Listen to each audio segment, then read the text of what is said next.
Good evening, Bulls fans. I'm saying good evening to no one. Hello, whenever you're watching this. Welcome to the third edition this spring, since we've rejuvenated it, of the Bulls Banter.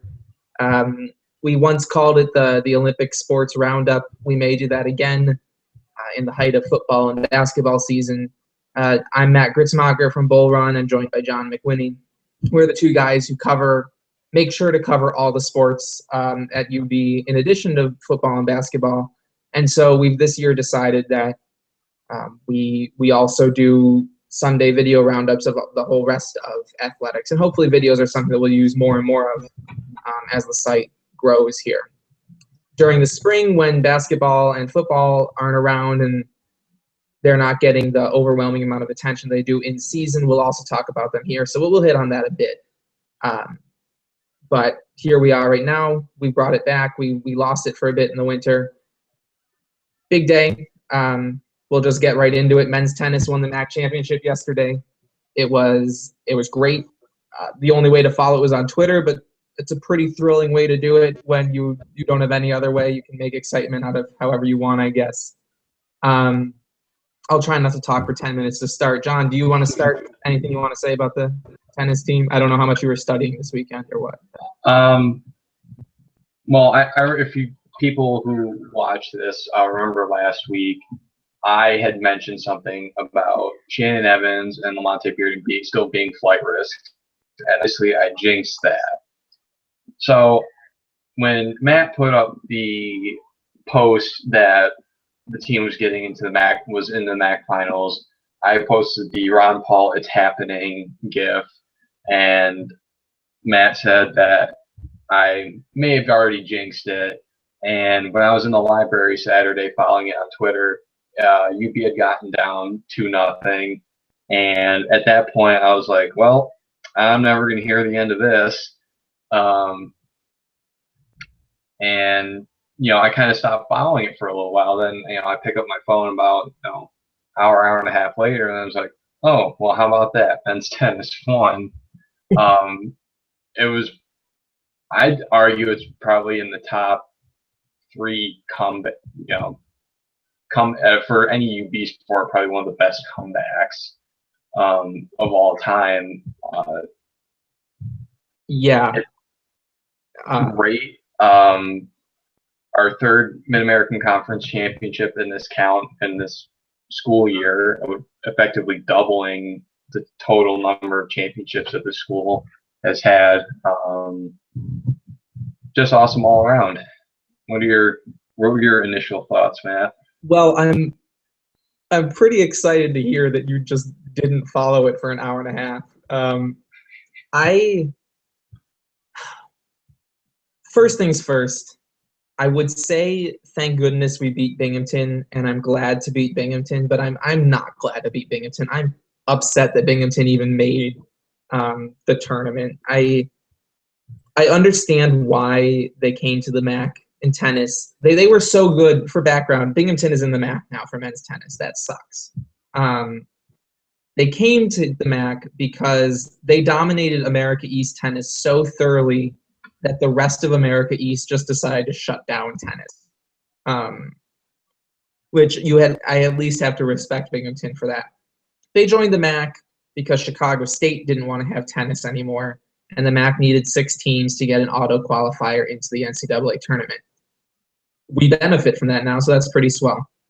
But it's still Binghamton. Binghamton is a tennis-only member of the MAC, and that sucks. And they were the number 3 seed, and we were the number 4. They beat us head-to-head this season. I don't ever want to play Binghamton. I don't want to beat Binghamton in the final, even in a great, heartbreaking comeback. I want Binghamton to be the number 6 seed and never make the conference tournament. That's how I feel. But they beat Binghamton. John missed everything from 2-0 all the way to the end of the match. That is kind of funny to think about. Because literally the moment that it went 2-0, if you were following along, great. If you weren't, I'll tell you now. The moment that it went 2-0, everything changed. The first part of a tennis match is the doubles point, where there are 3 doubles sets going on at the same time, and whichever team wins 2 of the 3 doubles sets wins the doubles point. That's 1 of 7 points available in a tennis match. And Binghamton jumped out to a lead in the doubles point. They had a lead in all 3 sets, and I was like, well, crap, we started pretty slow. UB lost one pretty handily, came back and won one set. It was 1-1, and that's usually how it goes. It's pretty rare in any match for one team to sweep the doubles points. UB came from behind in the third, the swing set of the doubles point to get to 5-5, and they ended up losing 7-5. So that stunk. And UB was in a 1-0 hole. They had won the doubles point in 5 straight matches dating back to their regular season match against Binghamton. So that was okay. Lately, we've gotten used to winning that point and starting out ahead. You win the doubles point, the rest of the match, your goal is to get to 4, best of 7. If you win the doubles, you only have to win 3 of the 6 singles matches instead of 4. You fall behind the 8 ball, now you've got to win 4. Didn't really feel like UB got a great start. They would have been lucky to win that doubles point the way the momentum was. UB lost 4 of the 6 first sets of singles, and the quickest one to finish was first singles. UB lost first singles, lost the point there, and Binghamton was up to a 2-0 lead very quickly. 2 of the remaining singles matches were still in the first set by the time Binghamton was already up 2-0. That was over.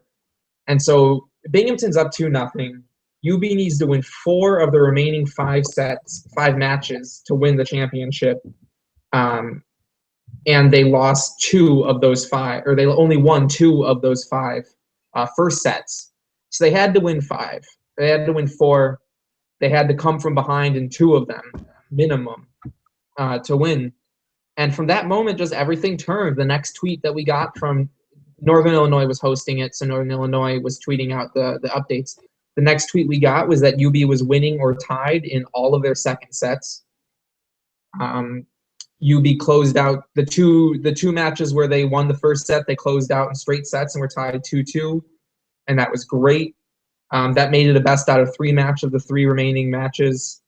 The next update after that, UB was well ahead in one match, well behind in another match in the third set, and then they were still fighting at number 3 single. Sebastian Ionescu was down, and having lost the first set, was down in the second set, and it looked like we were going to win at number 5, lose at number 6, and need Sebastian to have a pretty strong comeback at number 3. And then every 5 minutes, the news got better and better. Who was it at number 5? Akil Mehta closed out at 5, put UB up 3-2. That's great. Still a bit of a concern because now we're down big in the third set with Sergio Alvarillo. I don't know how to pronounce his name. Arevallillo. It's Spanish. I don't do Spanish well. But Sergio was down at 6, big in the third set. Sebastian was down in the second set with Binghamton already 1 set up in the third singles. And even though we were only 1 point away from clinching the match, Binghamton had the advantage in the 2 matches that were remaining. And then 5 minutes later, Sergio was only down 5-3 in the third set. And then 5 minutes after that, it was 5-4, and then it was 5-5, and then he was up 6-5, and then he won the third set 7-5. And UB won the MAC championship, and I think John is absolutely right. It's one of the greatest comebacks. It was for a championship for one, which UB doesn't have many of. Thinking back, UB was never down big against Central Michigan in men's basketball. It was a 0-0 game against Western Michigan in women's soccer this year. I don't know what UB needed to do on the last day when they won the men's swimming championship. Women's tennis was undefeated in the MAC, or only had 1 loss the year they won. Football might have been down 14-7 when they beat Ball State, but UB's never had to come back like this to win a championship, at least. Maybe in other parts of the playoffs, but never like this in the MAC championship game. And to think about, if you don't know much about tennis, what Sergio did at number 6 was he was down 5-1, and he won 6 straight points. And from game to game, you switch who has the serve, and the person who's serving has the advantage. It's a big deal to break someone's serve and win the game when you're not on it. And it's a big deal to do it once. When you see a tennis set that's won 6-4, that means the person who won broke the opponent's serve once, and that was it. Sergio did it 3 times in that set, and he did it 3 times in a row. And then while doing that, he also held his serve and won every time. He won 6 straight games in the matter of like 25 minutes.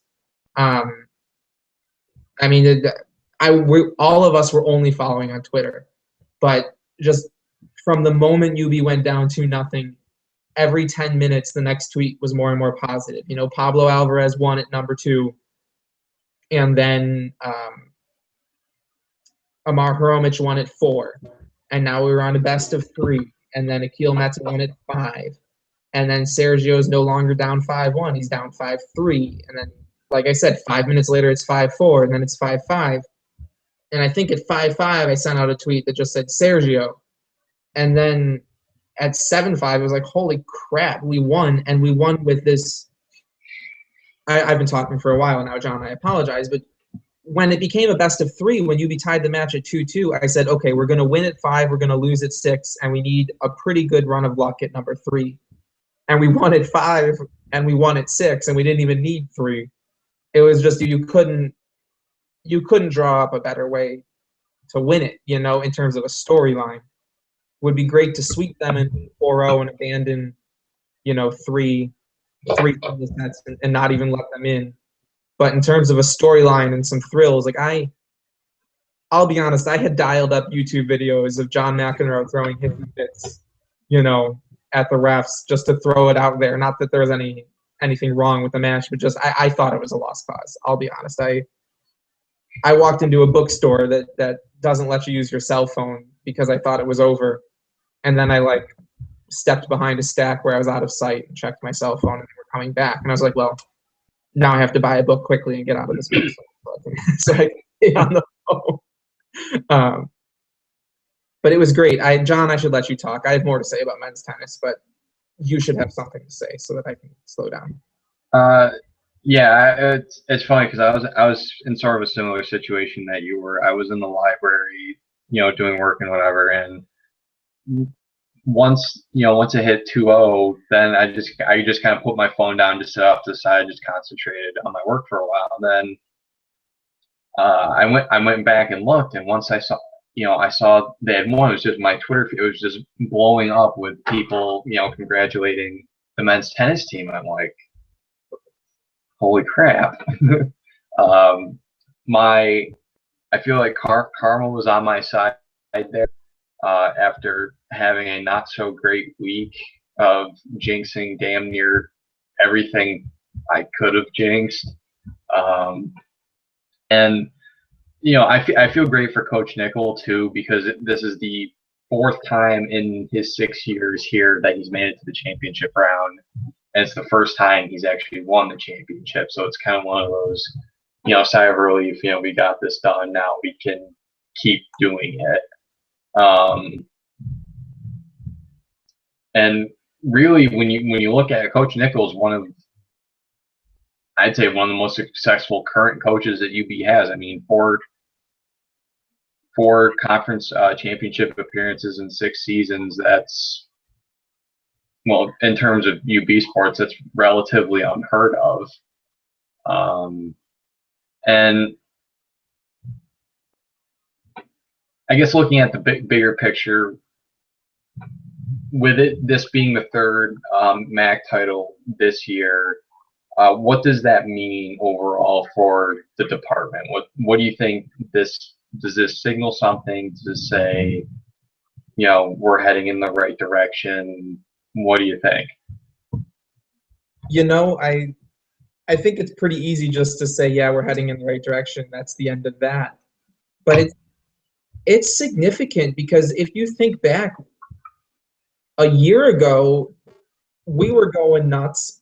We didn't quite have our Olympic coverage as well defined as we do now, but we were going nuts because softball made it to the championship game, and tennis made it to the championship game. You know, through the fall, last year we had an individual champion in cross country, and a handful of individual champions, a number of individual champions in women's swimming, and that was pretty much it. And that was a good year. That was a great year. And then we had softball make it to the final. We had baseball make it to the semifinal. We had men's tennis make it to the final. I don't like turning everything into a Danny White referendum. I don't, not so much because he doesn't deserve praise or anything, but because everyone else already turns everything into Danny White referendum that I just don't want to talk about it anymore. But you follow Olympic sports for more than a week at a time, and you see increased energy in the resources that these teams have. The recruits that women's soccer and the tennis teams and even track and field are bringing in are a clear notch or three above.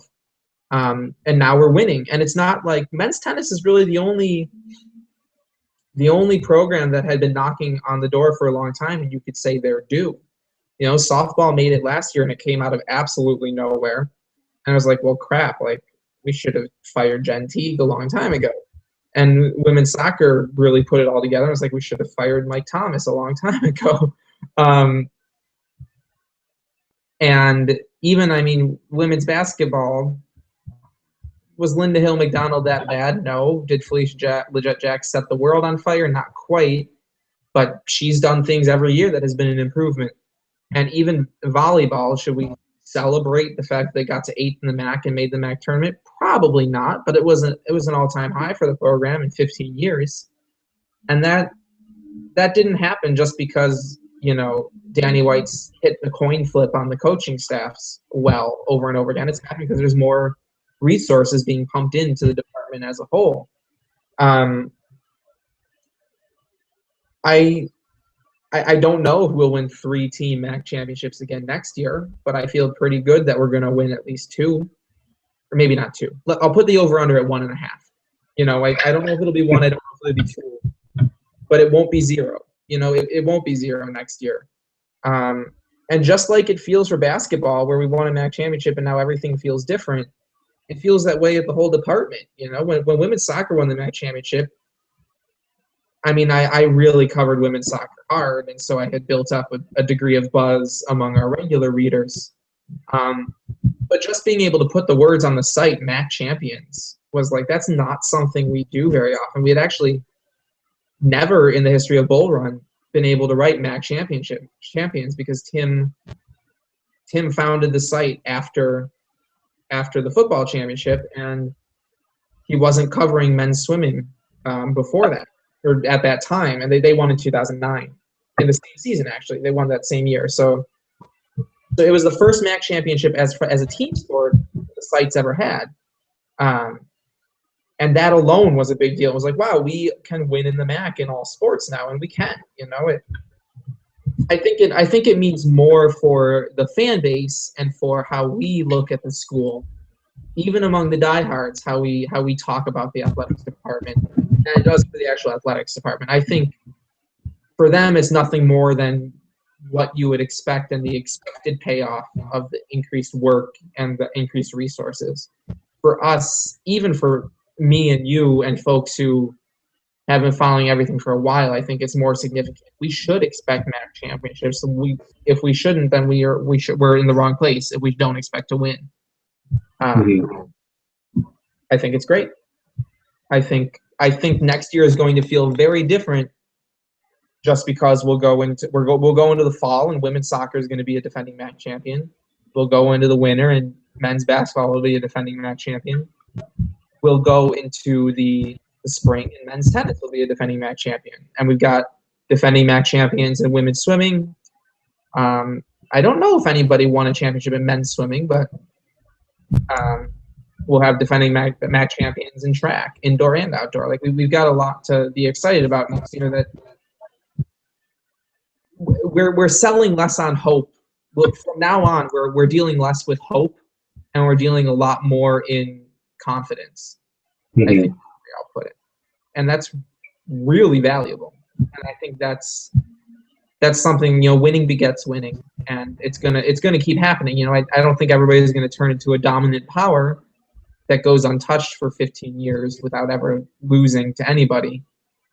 But slowly we're seeing more and more UB teams learn they can win and then going out and doing it, and that changes the mentality. Football went 5-6 this year, and that was their third best season since 1999, and everyone's pissed off. Everyone's like, we should have beaten Army. We should have beaten Eastern Michigan. We should have beaten Central Michigan. But 5-6 is still the third best year in program history. Well, since we joined the MAC, I should say. And that's significant. That's true for most of our teams. That even a year where we just haven't had years yet where we expect to win or expect to finish in the top 3 of the MAC, and that's changing, and it's changing very quickly.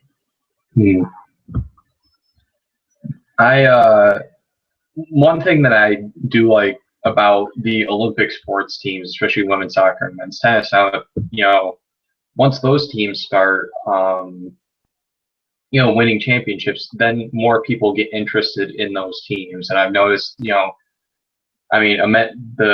championship article has 21 comments on it, on the site right now. And for a men's tennis article for us, like that number of comments is unheard of.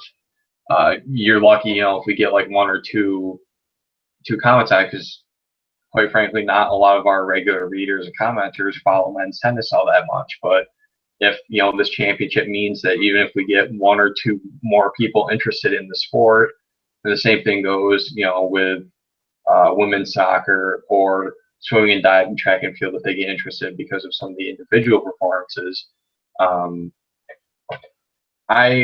Like you, I enjoy the Olympic sports just as much as football and basketball. I'm not like as hardcore as you are, but they really are underappreciated. And I think once they start winning, then more people start to take a look and say, hey, wow, these teams, they're really interesting.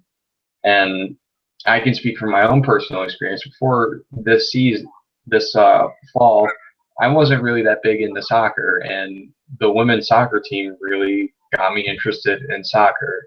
If you had talked to me, in July or this time last year, my soccer knowledge was about this much.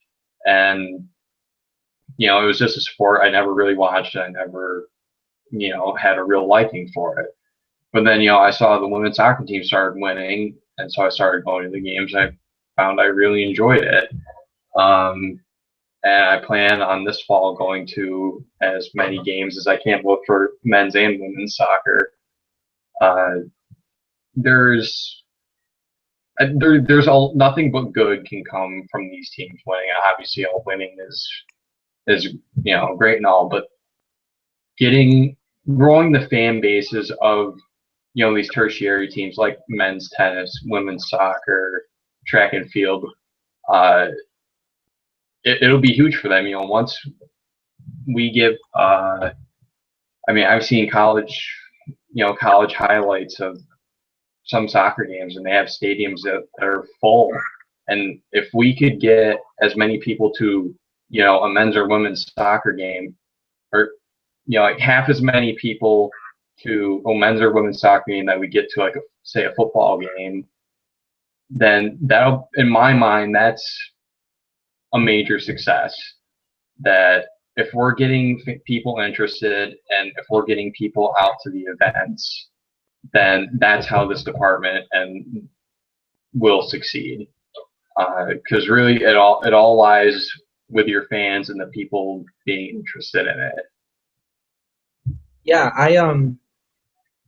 I've tried, as I've gotten more and more involved with Bull Run, to talk less about my college and where I went. But I went to Boston College, which is an ACC school, and every soccer game, it's not a huge crowd, but there's usually 300 to 600 people, and a standing, chanting, stomping on the bleacher student section, anywhere from 60 to 200 students, depending on the opponent.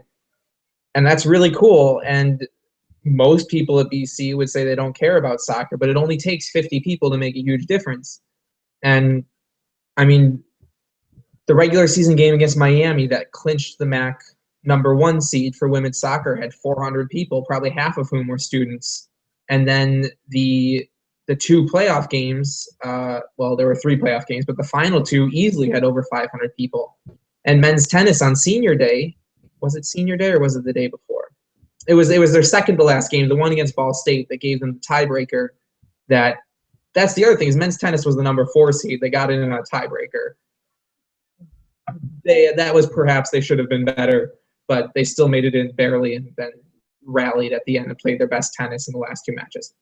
There were 400 people at the men's tennis match against Ball State, and kudos goes to the coaches and people for publicizing that. And there was free food and there was giveaways, but you know what? That's what gets them there. And that's 400 people who showed up to a men's tennis match, and then a week later, men's tennis was MAC champions. Like you know that people are going to care more, having done that. And that stuff does make a huge difference. I mean, hell, there were times this year. John's always been a wrestling guy, but there were times this year when there were 50 people at a wrestling match can make a ton of noise. It's not far, you know. I feel like we're close across the board, and I think, you know, you call them the tertiary sports, and they are, you know, I understand why, but it doesn't take much for those sports, you know. If only 500 people show up to a basketball game, it's like, well, shit, this room feels empty. We've had bigger crowds in the past. These teams have never had bigger crowds, so we get 75 people there who are willing to cheer and make some noise and yell at refs. That will change the complexion of it, and they're not getting crowds of 75. You know, when they go to Akron, they go to Western Michigan. You know, I hear some pretty big and raucous crowds at softball games on road trips, but whatever on that. For the most part, these sports aren't getting big crowds, and UB has the largest student enrollment in the MAC, so they don't need quite a strong market penetration to really outdo conference rivals in that regard. And all the winning and improvement we've done has kind of been done without emotion. You know, we haven't had the pan athletic department support until very recently, and we haven't had the large numbers of students support until recently or even now. And you saw with women's soccer what can happen once a team really starts to generate a following. You know, UB teams for 20 years have been doing everything they do without a following. And it's happening. You know, as you say, you're Ron Paul, Jeff. Everything's happening.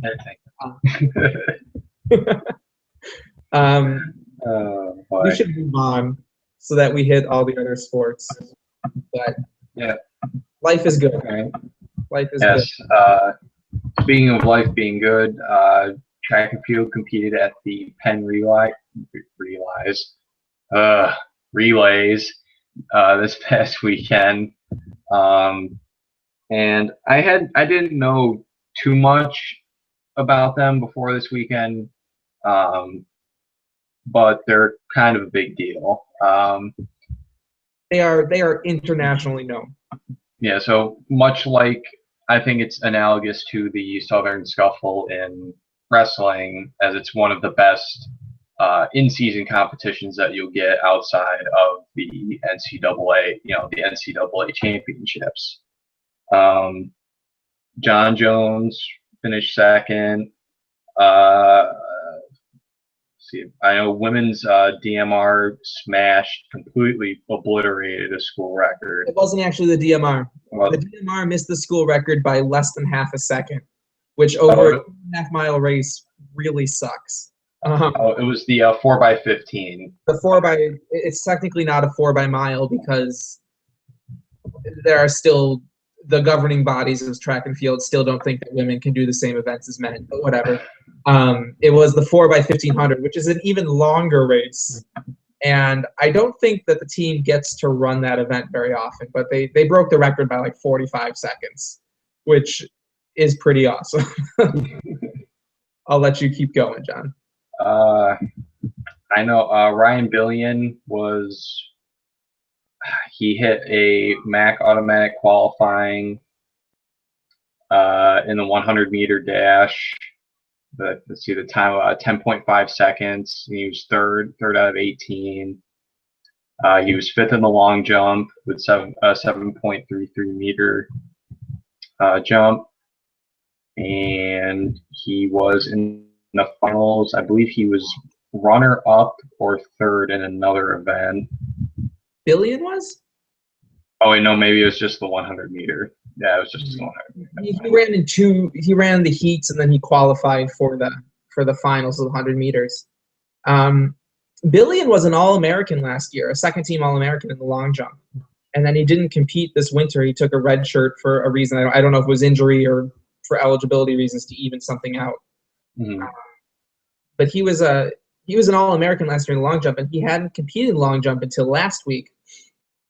And I don't think 7.33 is his best. I think he can do better, and he should. But it's also really exciting that the jumpers have been really good this year. And we had good jumpers, but they've been a lot better. Billion was in the championship flight, which they did for a couple of the higher profile events. They separated people off. So like John Jones was in the championship flight of the shot put. And then there were 3 more guys in the college flight is what they called it. But in the college flight of the long jump, Austin Ashby also jumped 7.33 meters. And he was a top 3 finisher at the MAC indoor championships in the long jump. And he looks like he's going to be real good outdoor too. I mean, you don't jump 7.33 if you're not real good. But the jumpers look great. Austin Price, I think, finished in the top 10 in the triple jump. I don't have it in front of me. He was 12th and hit the MAC AQ with a 14.59 meter jump.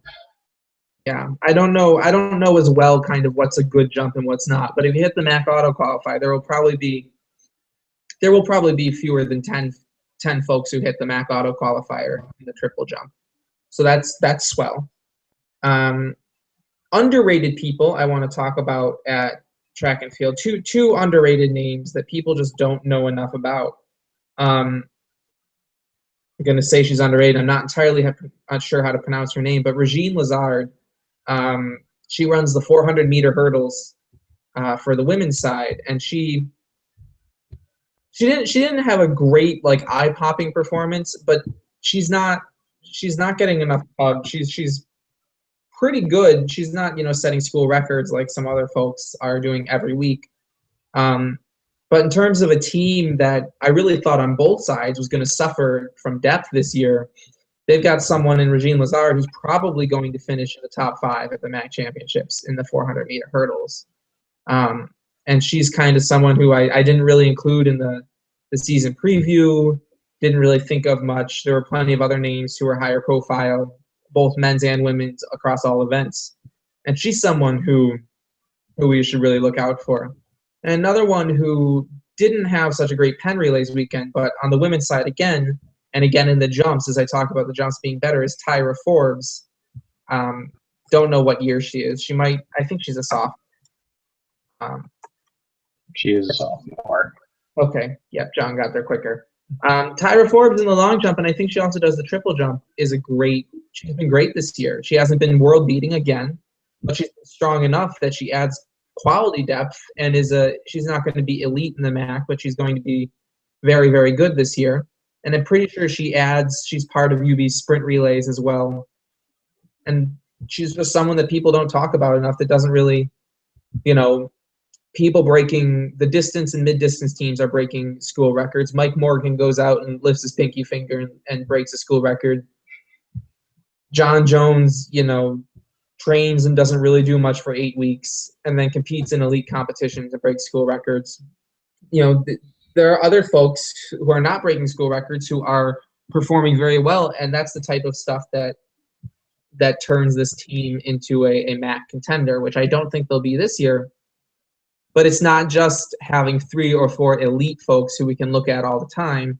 It's about having 1, 2, 3 people in every event that can do that. There were some events that weren't represented at the Penn Relays, which makes sense because it's such an elite setting. None of our mid-distance runners had any individual races, which mid-distance, again, both sides, men and women, has been a real strength of the team this year. I suspect that programs like Oregon and Stanford and Texas brought so many people that they really bullied everyone out. We don't need to talk about Oregon running right now, but Oregon running is bankrolled by Nike. Nike started out of Oregon running, and they run track and field in America. That's what they do. So we didn't get to see how any of our 800 meters folks did. They mostly compete in the relays. Depending on the relay, some relays did real well. Some relays did not do very well. We also didn't get to see any of our high jumpers, which is disappointing because I think our high jumpers are poised to that's an event where we have multiple guys, just like the long jump with Ashby and Billy in high jump and pole vault, where we're set to have multiple finishers in the MAC finals and get points not just from our elite guy but from the next guy down. And so Chris Reap and Laurent Dour are two names to follow in the men's high jump. The women's high jump, it's really just Emma Susiak, who's also our lead heptathlete. Sorry, it's outdoor now. None of them competed. Our sprinters were kind of bullied out. Kamaria Long got in. She was an alternate in the 100-meter dash. Christine Lytle got in. Little, I'm not sure, got in the 110-meter hurdles. But she and Kaylin Arcuri run neck and neck all the time. Darian Johnson ran the 100-meter. Darian Johnson ran at something. I don't remember. There are other events where we have depth where they didn't get to compete at the pen relays, and it's an elite event, but it's not just a handful of relays and then some of our top end talent. There was top end talent and some quality depth that didn't get to show. So they're going to another invitational at Cornell this coming weekend, and I'd like to see a real big weekend out of everybody there. Last time they were at Cornell a week ago, they went bananas, hit 11 MAC qualifiers. I think they won 14 events and had something like 20 people finish in the top 3. They just completely obliterated everybody. And so I don't know who will be in the showing at Cornell this week, but the men are the number 1 ranked team in the Northeast. We didn't even mention that. Yeah. The men are the team in the Northeast, and that's not a poll. That's a computer ranking based on how well they do in events. And we've hit the part of the season where last year's events don't count. So early in the season, those rankings were being buoyed by John Jones and Mike Morgan and Ryan Billion, what they had done last year with all their All-American stuff. Now we're at the point in the season where the rankings are based entirely on spring 2015, and UB's number 1 in the Northeast. Cornell's not far behind, but then there's a large gap from number 2 to number 3. So I think the women are at 6, which is no small shakes either. For comparison, the men's and women's cross-country teams made it to 11th in the rankings at different times this season, and that was a huge deal. And our track and field teams are number 1 and number 6 right now. So hopefully we'll see the whole team compete and the whole team really knock off some more big times this coming week. We've hit the part where everyone you would have expected to hit a MAC qualifier has done it, and now we're kind of at the part of the season where more people hit MAC qualifiers, and we see who's really ramping up and how much this team has improved beyond that top-end talent that I'm talking about. I have nothing more to say on track and field. Just one quick little note, which I find kind of funny, that the computer rankings have UB ahead of Syracuse in the Northeast rankings, but in the national rankings, Syracuse is ahead of UB, which I think is kind of BS. But not going to really argue with it, because I think that's the coaches' poll. Okay. And Syracuse, I think, is 25th in the coaches' poll, and we in it we're like in the low. I think we're like 43rd or something like that, just a hair behind Ohio State. Mm-hmm. Yeah, I mean, we don't excel in the sexy events. We don't have elite sprinters. A lot of the school records that our mid-distance team is breaking, as awesome as it is to break school records, they're honestly kind of slow. Syracuse has an absolutely elite women's cross-country program. I don't know how their men's team shapes up, but Syracuse is very good. They're not better than us when you factor in the field events, but the field events aren't sexy. Like, people aren't lining up. Well, people are lining up to watch John Jones throw, but they're not lining up to watch Chris Reed jump over a high bar, and they're not lining up to watch Mike Morgan dominate for 2 days. but they do see Syracuse with better sprint athletes and Syracuse with better relays. Mm. And so I think there's a bias in the coaches' polls towards the easier to watch events. It's hard to watch the field events because everybody competes one at a time. You don't kind of put the 2-shot putters next to each other and they both spin around at the same time and throw the balls, and it just doesn't happen that way. But we'll see what happens. I think Akron is ranked in the top 25 too. Like I said last week, Akron and EMU are very good. I don't think UB quite yet has the depth to compete with them, but they're getting there. We talk about increased resources. Track and field signed, I think, 7 new recruits this year. A bunch of them are from New York State, which is good to see. I don't need to go into detail on them right now because I won't have anything actually substantive to say. But track and field is a team that really is benefiting from the new atmosphere, and they're improving not just year over year, but month over month. They're improving, so that's good for them. What's next?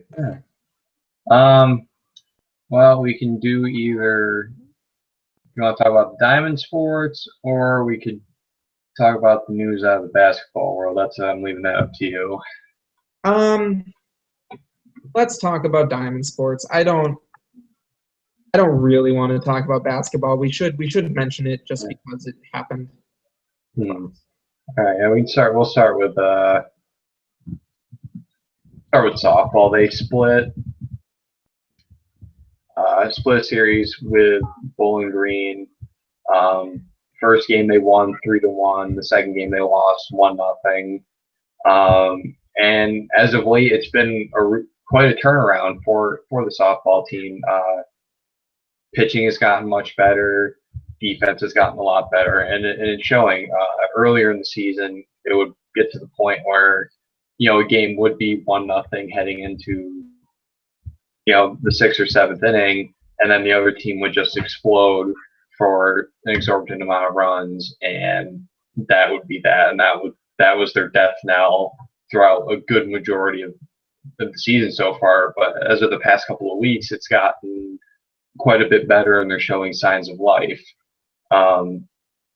Obviously, I mean, they're sitting at 3-13 in the MAC right now, so they're not going to be winning any championships this year. But it's nice to see some positive momentum, picking up here towards the end of the season. That they're getting it, they're figuring it out.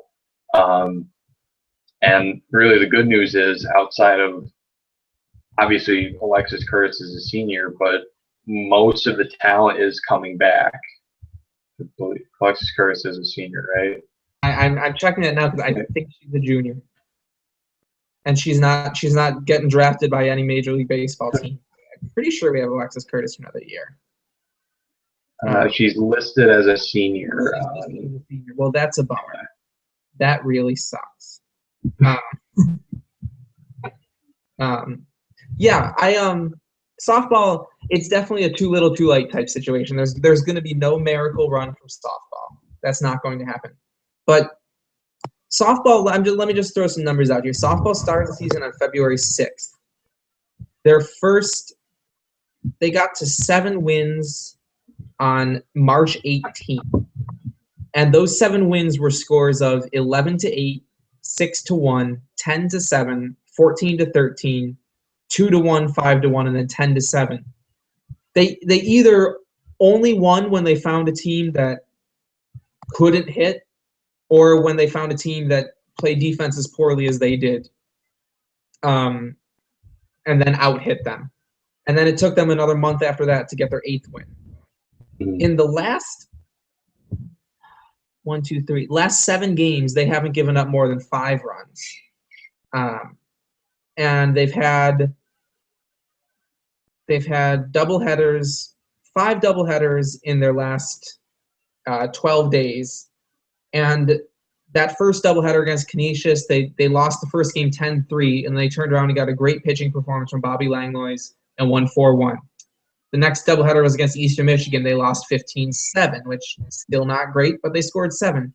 turned around and had a close game. They ended up losing 5-2. Again, a strong pitching performance from Langlois.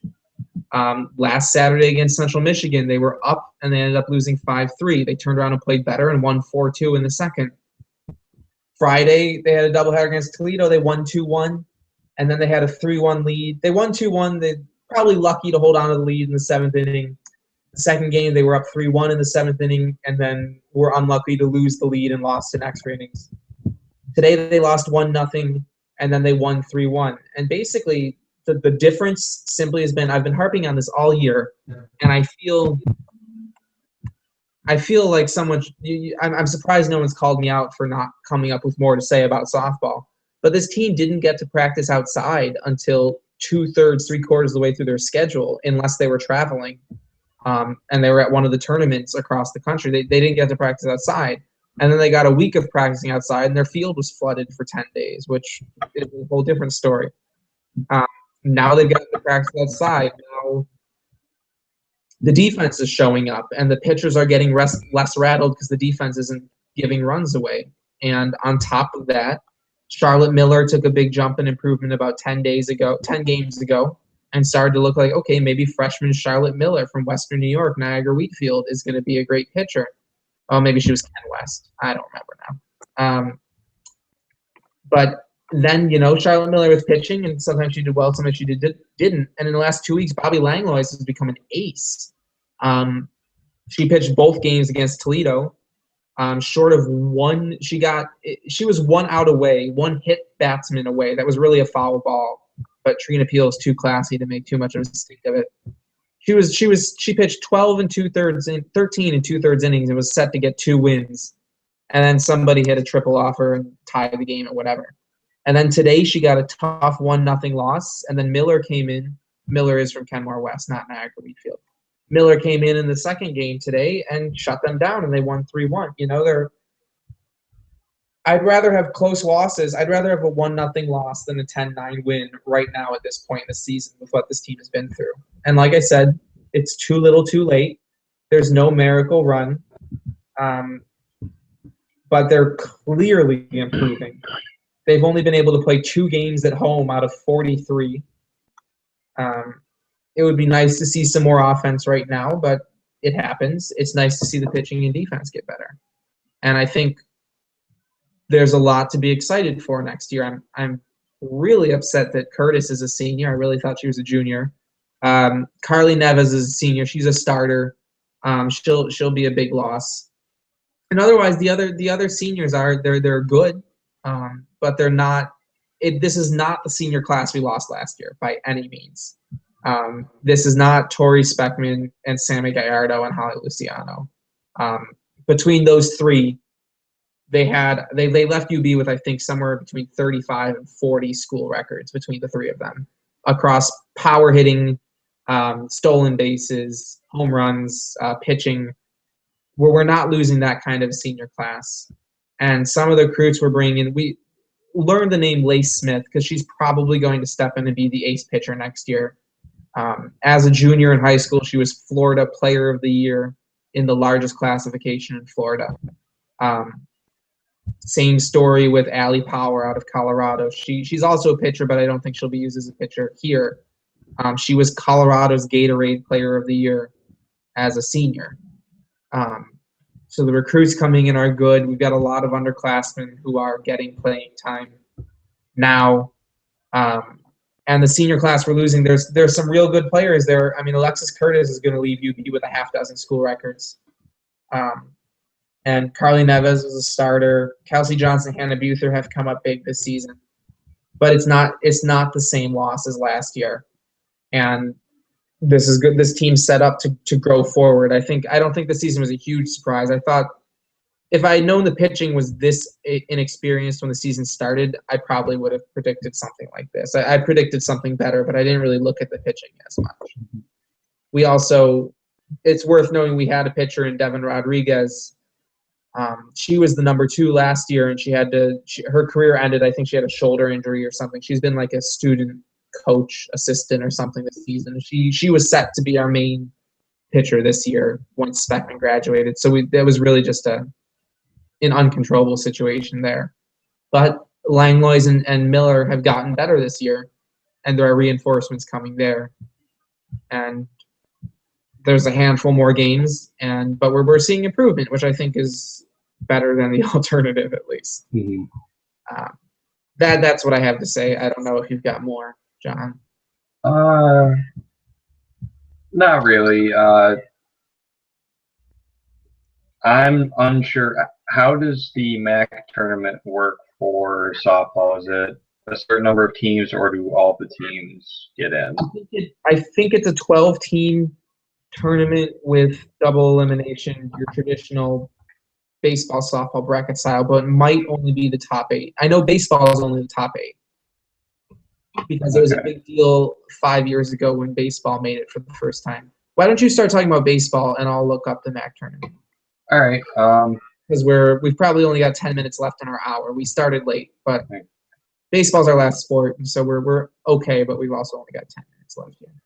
Yeah, so baseball's kind of been in a skid for about the past week or so. They're on a 6-game losing streak.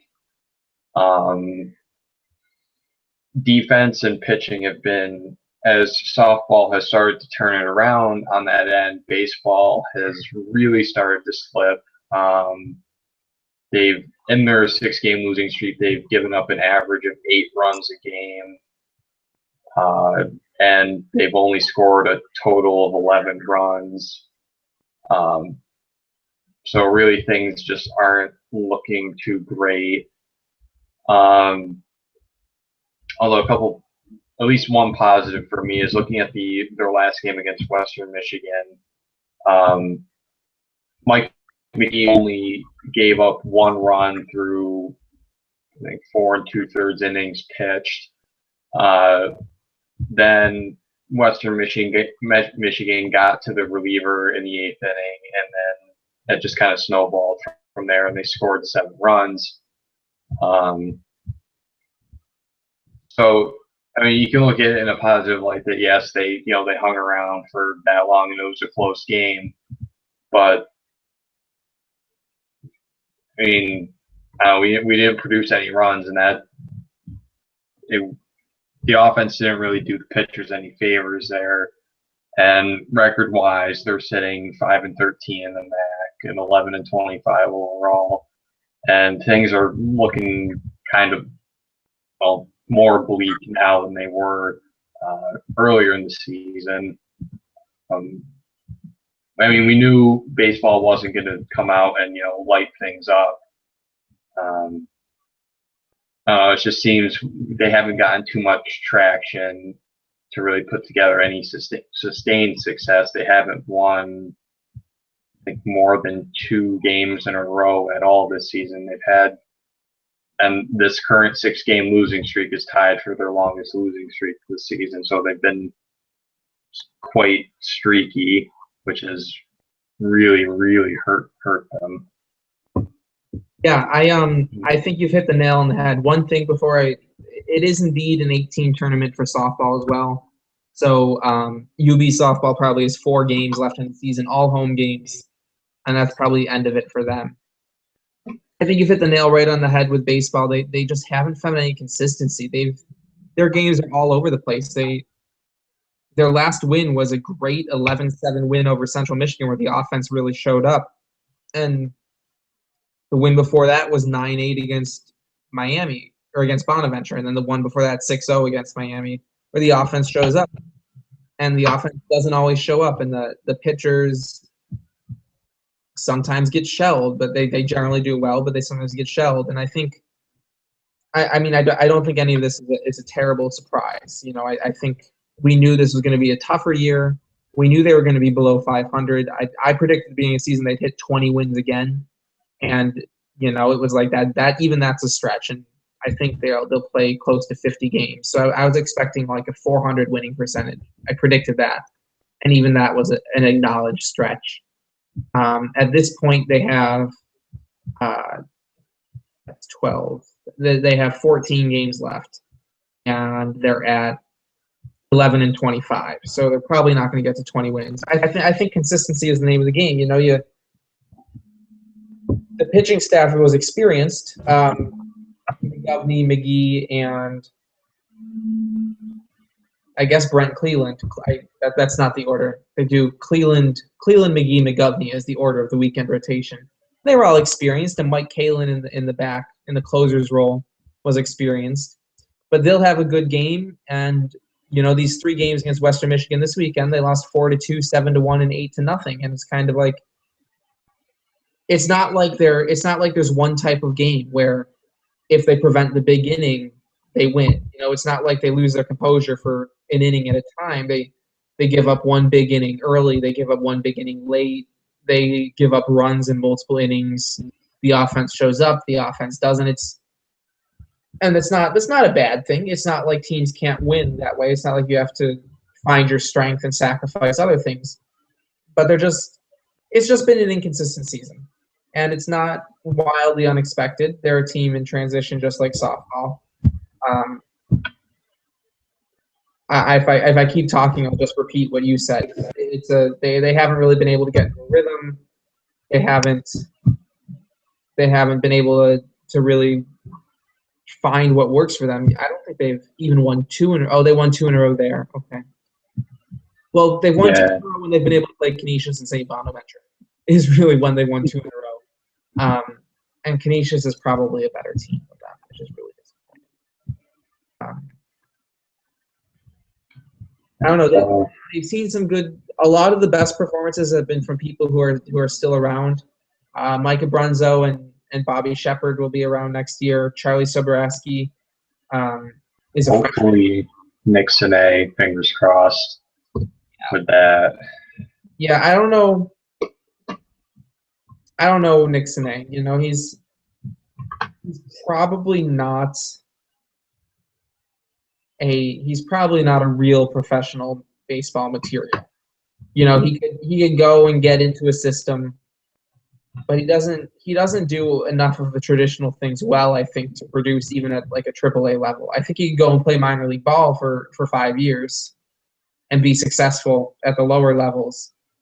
But he just, for all of his speed, and he makes the absolute most out of everything he does, and he's very good at what he does. It's not like he's below average at getting on base and then he steals a ton of bases. He's elite at getting on base, and he's elite at base running. He's one of the very best in the country. But he's just not a good enough hitter. He had a home run this weekend, which was really cool. In his first at-bat, he got hit by a pitch and then got picked off first. And so in his second at-bat, he just hit it over the wall, which I think is great. But what he does well, he does so well that he probably will get drafted. The Major League Baseball draft is like 50 rounds or something because there's just so many positions in pro baseball up and down the whole farm system. Mm-hmm. If he comes back, next year could be a pretty quick turnaround. I think we'll have some holes to fill in the pitching staff. I think McGee and McGovney are both seniors. Don't quote me on that. I don't feel like looking it up again right now. I just happened to be on there. McGovney is a senior, and McGee is also senior, yes. Yeah, so there will be some holes in the pitching staff, but the offense will mostly come back, and they'll be more used to playing with each other.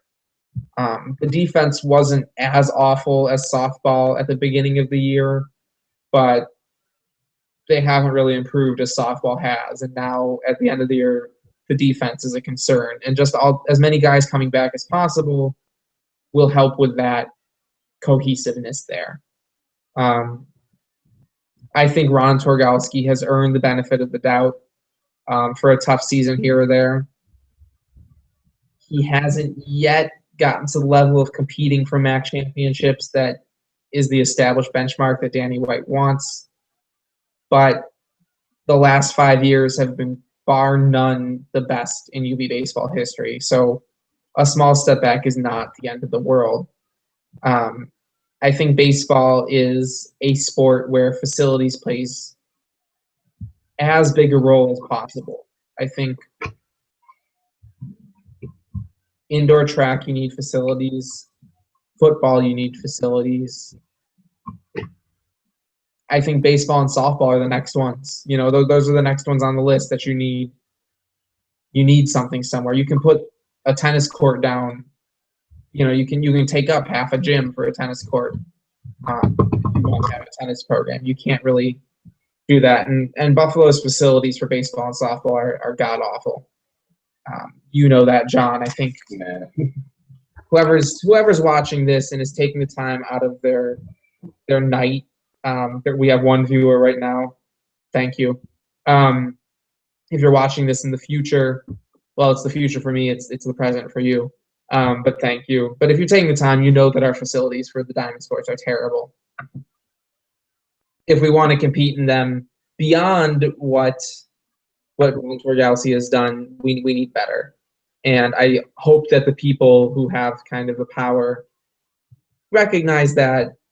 I don't think that he's in any sort of trouble because of this season, but you also kind of have to admit that he hasn't had a string of great success relative to the MAC. He's had a string of great success relative to UB. And that's important. That's really important. I think Felicia Jack has had a great string of success relative to UB, not relative to the MAC, and everyone's excited and over the moon, and we hope she stays for a long time. So that's still important. But it is a tougher year. I think they're a little less well stocked than softball to start improving again next year. But you see strengths from places that will be here for a few more seasons. All right, so that just about wraps up the Diamond Sports. I guess we could just go through, do a few quick hits on some other things. Obviously, big news was Shannon Evans bolting for Arizona State. I don't really want to talk about it too much, but my thoughts on it are, as of now, he's gone. He's not a member of UB anymore. Let's focus on the people here at UB. I think you feel, the same way. And on the post on the website, I posted a comment on that article, and it was a GIF of a stormtrooper from Star Wars saying, "All right, move along, move along." That's kind of how I feel about this. Okay, he's gone. Let's move along. Focus on the people that are here, and be happy with that. I don't have any ill will towards him. I mean, it's his life. He can do it. If that's his decision. It's up to him, not any of ours to make. Yeah, he's gone. It is what it is, and it's not the end of the world. Yep, I didn't get to it quick enough. I was just gonna look up a random basketball roster and throw a name out, but as far as I'm concerned, he's now a player at Arizona State, and that's where he is. I can't think of anybody. I feel embarrassed, but pick a player on UCLA's roster, and Shannon Evans is just like him. And that's not to throw anything in the face of what he did in his 2 years with UB, which were very good and exciting. But we've seen in the fan base, I think I talked about it last week, folks who were more attracted to Bobby Hurley and Bobby Hurley's basketball team than they were to Buffalo basketball. And that's okay. You get the people in the door, and over time they become attracted to Buffalo basketball. And I think it's pretty clear that Shannon Evans was more attracted to Bobby Hurley's basketball team than Buffalo basketball, and that's fine. He's allowed to leave, and he did. I have some friends who root for Arizona, and I really like Sean Miller as a coach, so I'm probably going to root for Arizona. But I'm not going to make it a big deal on this site at all. Yeah, that's as much as I want to talk about it. Women's basketball, very exciting. Now has the tallest player in the MAC, and she speaks Dutch because she's from the Netherlands. Really exciting. I think the news broke last Monday. I can't believe that was a week ago. Maybe it was last Tuesday. Maybe we just didn't talk about it last week. I don't know. It feels like it was a long time ago. We had touched on it that there was either you'd mentioned that the coaching staff had followed the coach from that Netherlands team, and I believe it was the Indiana girl we had mentioned too. That was could be a possible transfer. Yeah, I really thought it was the Indiana girl, but it's not. But it is a 6'5" center with international experience from the Netherlands. The Netherlands are the tallest country in the world, so I think our basketball teams should recruit them more. I think that's pretty obvious. 6'5", she will be the tallest player in the MAC next year. This past year, there was only one player in the MAC at 6'4", and that was Kent State's CeCe Shannon. I believe she was a senior this year. So, there was one other. Who was it? Ball State had a 6'4" player, but that's Ball State, so whatever. She'll be the tallest player in the MAC. She has youth national team experience. The school that she was at was a feeder program for the adult national team in the Netherlands. She's always wanted to come to America and play college basketball. It's not like we had to go overseas and convince someone that this was a good opportunity. All our Australians have said it was always my dream with basketball to come to America and play NCAA basketball, and this is the same with her. Her name is Murdy Shepard. I'm not sure. I could be pronouncing both of those names wrong, but that's her name for now. I'm pretty sure we should be expecting one more recruit this year. Blake Dudonis on Twitter today said that he spent his weekend visiting old family and visiting future Bulls. So that could be referring to the next year, to the 2016 signing class. But I'm pretty sure on women's basketball we can expect one more, which would be great. Other quick hits. Wrestling. Talk about wrestling, John. Tell me what you have to say about. So Tom Lane from Garden City, who's originally, from what we had heard, was committed to UB. He flipped and went to and signed with Cal Poly instead, which, looking at their roster, I think it was more he would get more time to compete right away. I mean, if he came to UB, he'd probably have to redshirt for a year and then maybe wait another year or so before cracking the starting lineup. So all power to him. We did pick up another recruit in his same weight class. His name is Keegan Harris, and he's from Pennsylvania.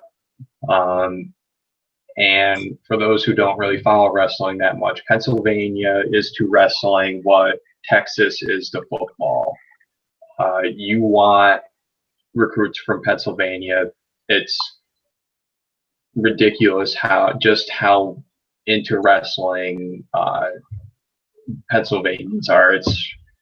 It's really strange. I don't know where it came from or why wrestling is such a huge thing there.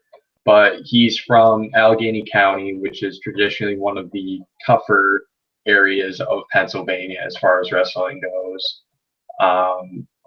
I couldn't find too much on him. From all accounts, he's a solid, high character guy, wrestles hard, has competed with some of the best in the state, and really some of the best in the nation, really, in the area he's in. And he's our second recruit this season from Pennsylvania, joining Justin Patrick. So yeah, that's another thing to look forward to for this coming season. I think the recruiting class should be just about set, just because of how massive the recruiting class was last year. So I think things will be quiet on that front for a while, unless we get 2016 and beyond commits. But as far as people coming in this fall/winter to compete, I think we're just about set there. Cool. Well, I have nothing more. there's women's soccer spring games, men's soccer spring games, but that's not really valid. There's nothing I can provide there that's valuable. If I were able to attend in person, I could say I could provide some analysis of who's playing where and chemistry. But just saying that they won or didn't win doesn't. These games aren't about competition. Rowing is doing rowing things. We'll talk about rowing when they do something. I really feel badly that I don't know how to talk about rowing. And more than any other sport, it's just really hard to talk. Like they get in their boat and they row. They're not even racing next to another boat. And then they finish and they have a time, and maybe that time's faster, maybe it's not. There's just no story to rowing. So I don't know. I don't think they competed this past weekend. So if they did, I'm sorry. When you compete again, we'll have something to say. And the NFL, another thing, I'm the president draft guide. NFL draft does start this Thursday. Is the first round. Probably won't be on the lookout for any Bulls in the first round like we were last year with Khalil Mack. But I would pay attention through, the third, I believe it's 3 days, 3 or 4 days. They keep changing it. The 5th through 6th rounds, keep an eye out for guys like Christian Sicoli, Andre Davis, Adam Redden, guys like that. They have a chance to be drafted. I would probably say with all the buzz he's gotten lately, I'd say Sicoli is probably the most likely to be drafted. Even for his sheer size, too. I mean, the guy's 6'5", 300 pounds, and he could even put on another 10 to 15 more and play a 3 technique and, be a good rotational player in the NFL. So it's not going to be, Khalil Mack getting drafted 5th overall. It's going to be, maybe a guy getting picked in the 6th or 7th round or something like that. Worst case, the 3 that I mentioned, they should be in NFL camps. They should sign with the team and at least get to a training camp or something like that. Cool. Close us out, John. I promise I'll stop the broadcast in an appropriate time and not just leave you staring into it. But we've gone a little long this week, but I think we talked about things that matter. I didn't expect to spend half an hour on men's tennis, but they deserve it. This is the last thing I'll say. Hooray, men's tennis. We love you. You deserve it. You deserve this more than any other team, just for how often you've gotten there and just come up short. John sent out his congrats to Coach Nails, everyone involved, Coach Nails, Coach, God, I don't know how to pronounce his name, Yevgeny, Jason, hooray. It was awesome. All we could do was follow on Twitter, and that was every bit as exciting for me as being in UB Stadium for the Women's Soccer Championship or watching the Men's Basketball Championship on my computer. It's awesome. All championships are great. They're wonderful. Take us out, John. Yeah. All right, so I guess I'll end us off with a little This Week in Bowl. Baseball has a doubleheader against Niagara. Then, as Matt mentioned earlier, this Friday, May 1st, track and field will be at Cornell, and softball also has a home doubleheader against Northern Illinois, and baseball is taking on Kent State. And then the Cornell Invitational runs through the weekend, and then baseball takes on Kent and softball takes on Western Michigan. And that'll do it for this week of Bulls Banter. For Matt Gritzbacher, I'm John McWinney. Thanks for watching.